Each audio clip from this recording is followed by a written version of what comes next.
ऊपर कबो नीचे सैया धरत रहे हो, सैया चोचा वाला के प्यार करत रहे हो। कालिका स्टूडियो आरा।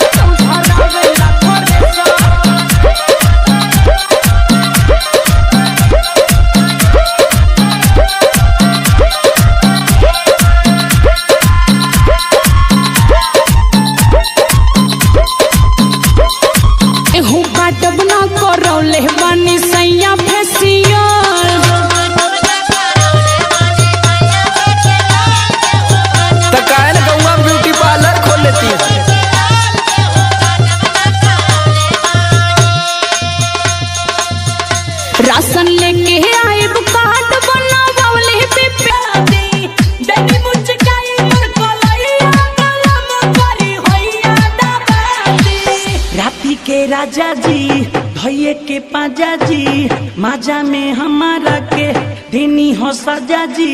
थोड़ी बचटनी मालैया कलम करी